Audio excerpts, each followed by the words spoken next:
umunsi umwe wonyene novuga yuko ari wo usigaye kugira ngo open network ishobore kuba yoja ahabona buri umwe wese amenye ukuri mu vy'uyu mushinga ndetse yiboneye n'ababandi bahora bavuga ati ibyo nabo nyene bamenye ukuri. Hariho ukuri kwihishe mw'ibi bintu.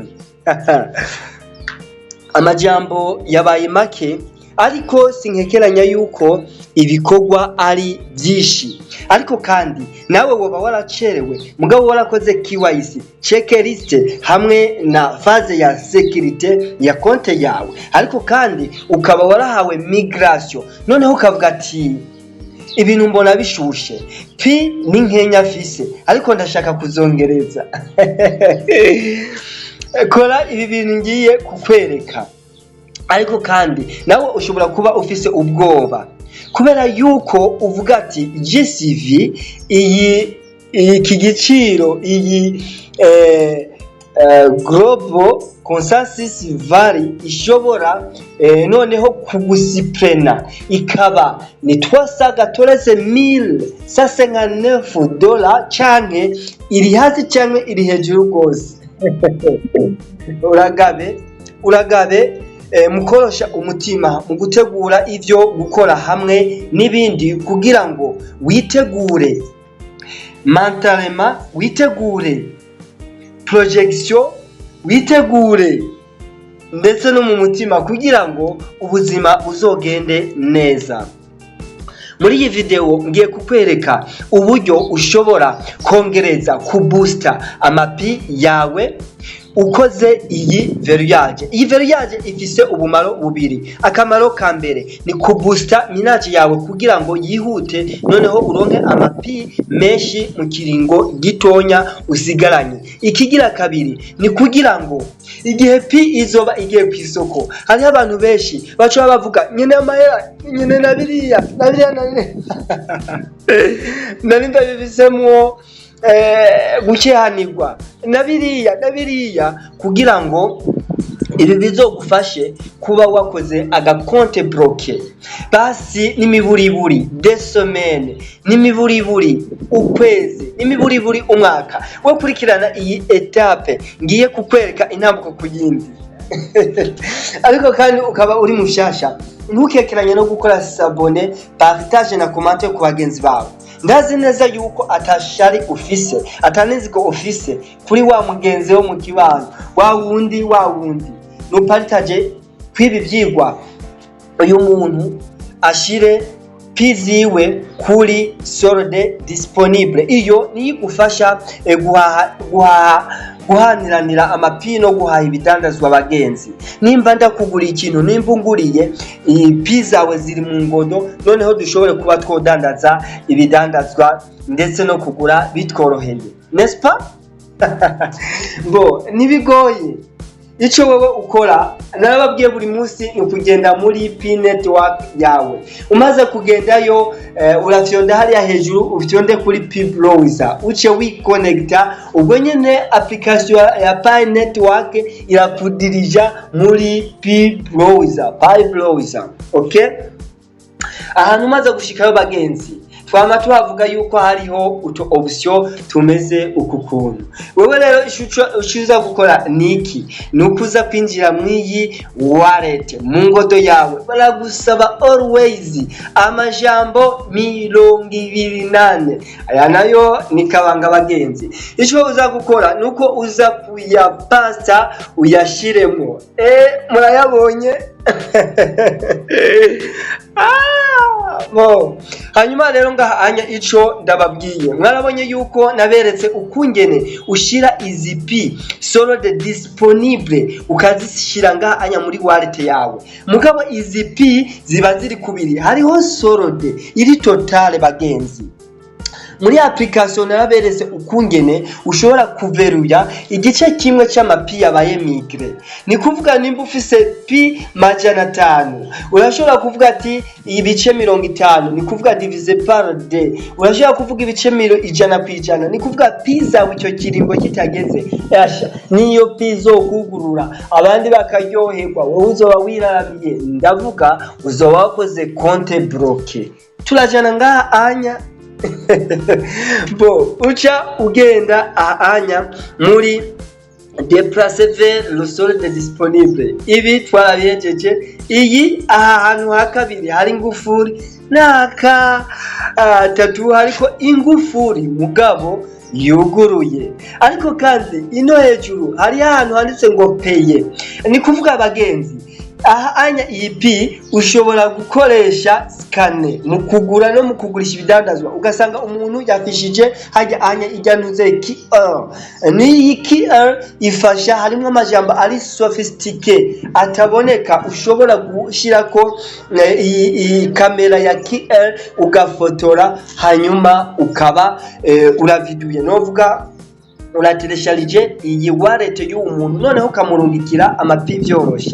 Ubwo n'uburyo bwa mbere ushobora gusikana. Uburyo bugira kabiri ni ushobora kwajuta manuellement l'adresse du wallet. Iyi rero adresse du wallet copier coller. Ndibaza ahanya tugenda bo bagenzi warize utize iyi si niko yubatse, utegerezwa kujana n'iyi technology y'uyu munsi nuvyige. Hanyuma rero ntukekiranye no gukora sabone, numva ibi vyigwa bikunezereza. Commentaire ufise ikibazo kuri pi baza n'ukuri, hariho abandi baba barabye video baraba n'amakommentaire kandi baba expert bashobora kugufasha bakakubwira ati iki kibazo nuko canke niwe nyandikira inbox ushobora kuriha mugenzi 68 319 700 ni WhatsApp gusa apere nikora. Bo rero ni kuvuga yuko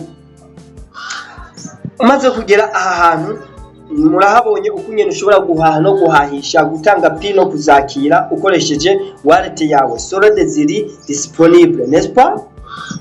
Hanyuma rero ngaha hejuru uraza kuraba ko ari mainnet kuko hariho test pi cyangwa testnet pi.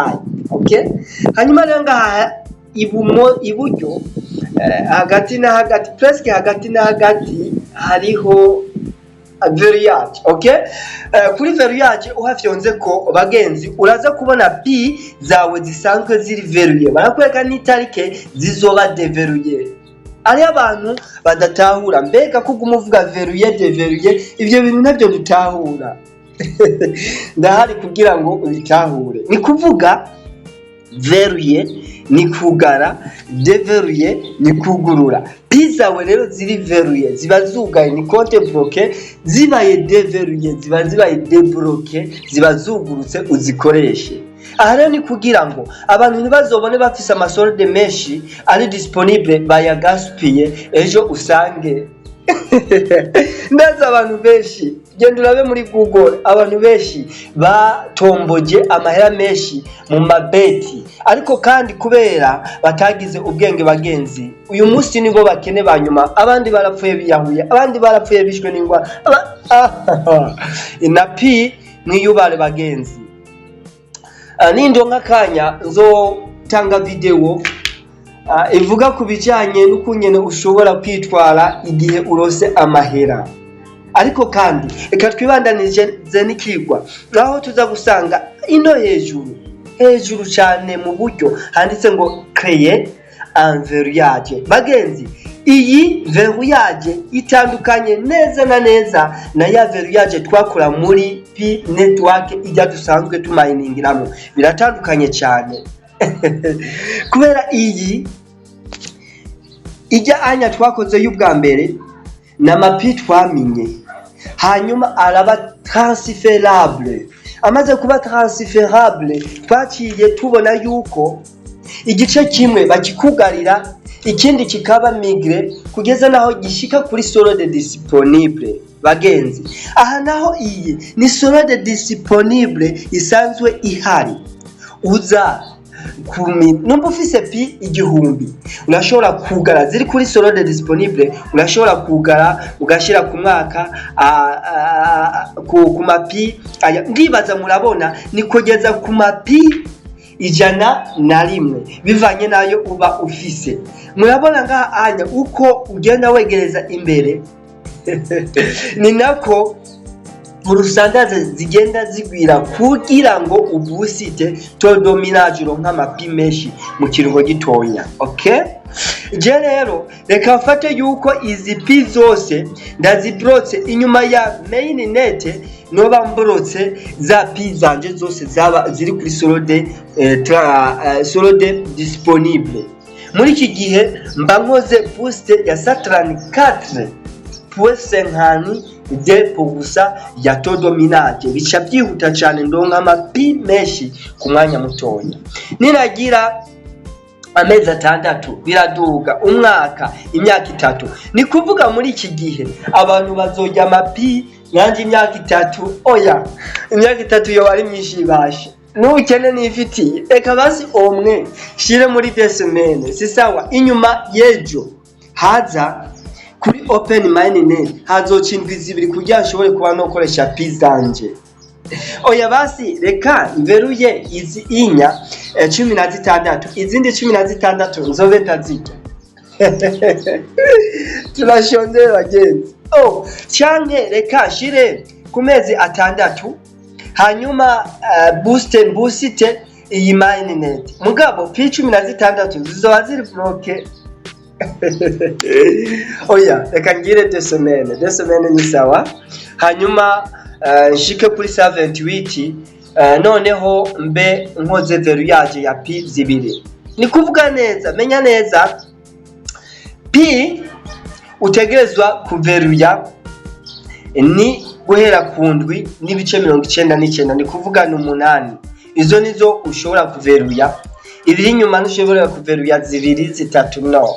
Ni kuvuga rero cya gice cyaba solde disponible n'iki gihe kicoca kiba cyonga kuba disponible inyuma y'indwi zibiri. Niyo open mainnet yoba niyo vyogenda gute ibizoba bimeze uko. Bagenzi, nitsera yuko iki kigwa mu gitahuye ukaba ufise umugenzi ukaba utari kuramwereka ibi byigwa, mu by'ukuri uri kuramuhemukira ndetse urafise n'inzigo no gusha mu bantu bafise inzigo. Umutima wawe uraworosha, ugiye kuba umubosi, uzofasha abantu mu kibano, uzobakorera ndetse nimba wahora ufise umutima w'ubumuntu igiye kwigwiza inshuro nyinshi. Merci beaucoup. Nezera yuko ibi byigwa mba ndiko ndatanga ugenda ubiha abandi, wereke mugenzi wawe ukunyene wasize izo pi zawe kuri solde disponible kugira ngo umuntu ashobore kuzihahisha. Wereke mugenzi wawe ukungene wakoze KYC, wereke mugenzi wawe ukungene wakoze ijya verification ya Facebook, nimero ya telefone hamwe na mail. Umwereke mugenzi ukungene wakoze checklist kuva kuri ntambuko ya mbere kujya ku 8. Ntiwigungireko kuri shari kuri nzigo. Reka tubane neza rero muri video y'ubutaha, kandi mubandanye mu celebra open mainnet. Hanyuma turindire, biracyari mu gacerere ariko bigiye kuja ku mugaragaro. Merci beaucoup rero, à la prochaine occasion. Comme toujours au micro, c'est moi Élisée Venard. Alors, lentement jusqu'au rendement. Ariko, ntiwibagiwe s'abonner, subscribe. À la prochaine occasion.